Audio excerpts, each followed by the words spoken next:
So mga boss, dito na ako sa bahay namin. Ito yung CR. Ay, di pala ito CR.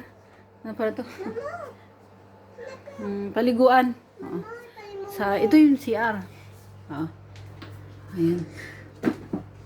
Apip. Nala. Tapos, yan yung pinto. Pinto.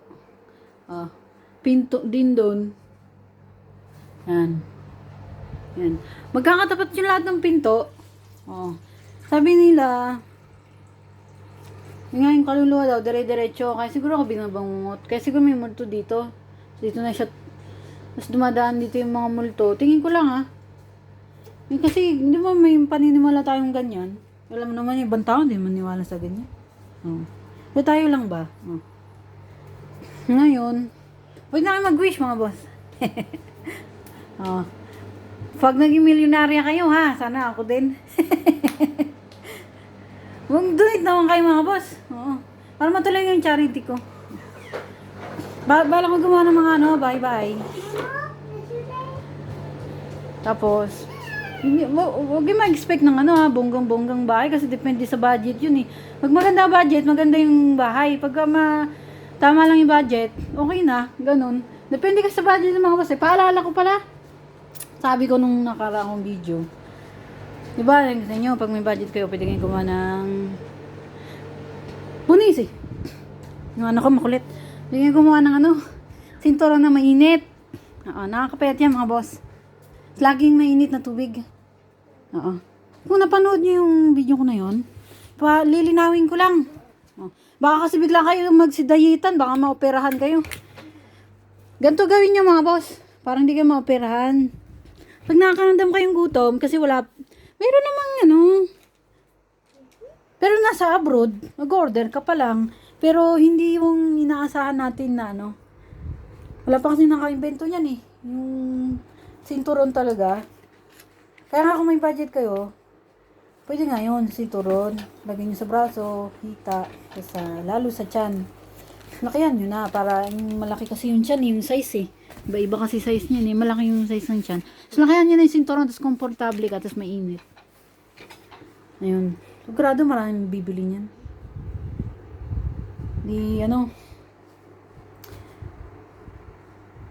Paano di kayo maoperahan? Kasi nabalitaan ko yung iba, operahan bigla na lang nag-diet.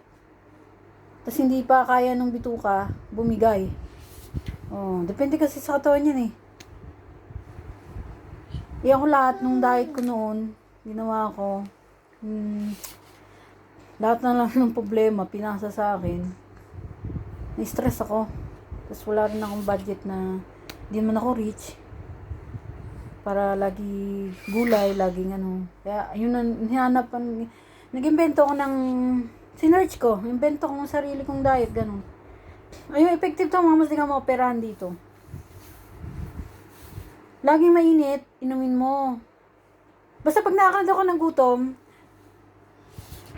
kailangan inuman mo na yan ng mainit. Siguro magbaon ka na lang, meron yung parang thermos. Yan, na-invento na yun ng abroad. Meron niyang thermos. Lagyan mo siya ng mainit na tubig na maganda pa nga kung suka o wala kang budget suka. It's tubig. Pag may budget ka, syala-syala na maasim. Alam niyo na yung mga brand yan. Tapos tubig. Inuman mo, mainit. Kailangan taga mga boss, laging mainit. Yun ang sikreto. Paalala ko laging mainit. Kasi pag bigla ka nag-diet, tapos walang init, tapos maaaring mabutas yung bituka mo, maoperahan ka, kawawa ka naman. Naalala ko, nakalimutan ko. Ginawin ko lang Laging mainit. Pag nakakada ka ng gutom, mainit, agad inom ka. Yun. Tapos, maganda yan. Kung lalo pag may hot shower ka, sobrang init, kailangan sobrang init. Mabilis yan mga basa kilos sa sabay jogging sa labas. Mabilis din na jogging. Promise sa'yo, papayat ka. So, yun ang sikreto para hindi mabutas ang sikmura mo. Mainit lang, iinumin mo. Pag nakakaramdam pa ng gutom, mainit lang. Kasi hindi yan mabubutas sikmura mo. At tagal ko na yan ginagawa eh. Hindi naman, ayun. Yung sikreto kaya hindi nabutas sikmura ko. Pumeta ko talaga nung dati.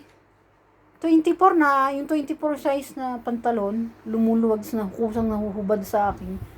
Nalagpasan ko pa nga yung 24 na yan eh, na size. Sa ganung diet ko. Kasi na-trauma rin ako sa multo. Oh. Kita mo to mga boss. Pinto yan. Kita mo. Pinto to, pinto yun. Pa-cruise siya eh, pa-cruise. Pinto na naman doon. Dito yung ulo ko natutulog doon. Ngayon, doon ako binabangungot. Una, black lady yun. Yun, feeling ko nga madedis ako nun eh. Ayun.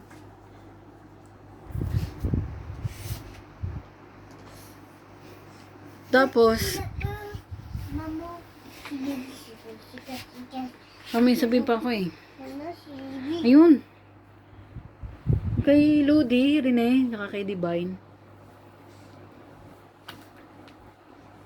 Parang hindi pa sure yung Ateneo kung may libreng scholar yung mga kapatid ni Ludi. Tapos kung may bibigay ba sila.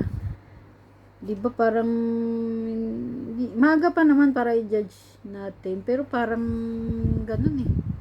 Oo, parang kaya siguro si God. Wait, ni God, no? Dahil ano yung mangyayari? Yung mga tao, kusang nagbibigay sa pamilya ni Lodi kasi parang gano'n na nga, wala, ewan ko. Pero sana magbigay naman sila kahit paano kasi totoo na, nahimik na si Lodi sa lugar nila eh, tapos kinuha nila, hindi naman dami-daming school na gusto kumuha dyan. Dahil nga bukod sa siya, mabait, matalino rin. Ngayon,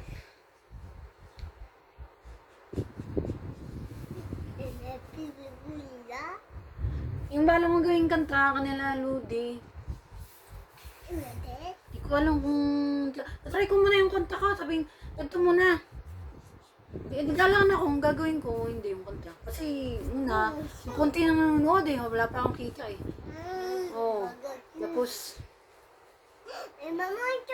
pag gumawa ko niya, ewan ko kung kikita siya eh. Kasi nga, yung sa mga gawa kong kanta, konti na nanonood. So, update ko na lang kayo. Pagka kasi mahirap kasi gagawa ko, tapos baka hindi kumita ba. Kasi nga yung akong gawang mga kanta, walang nanonood. Hindi ba yung nanonood akong papitri lang. Ngayon ba, kumita kano lang kita no? Kaya, update ko na lang kayo kung itutuloy ko hindi kasi pero gusto ko ituloy. Pero sana sumagot naman siya, yung mama niya, kung sakaling yun. Tatry ko muna kontakin bago Isa, tingnan ko muna.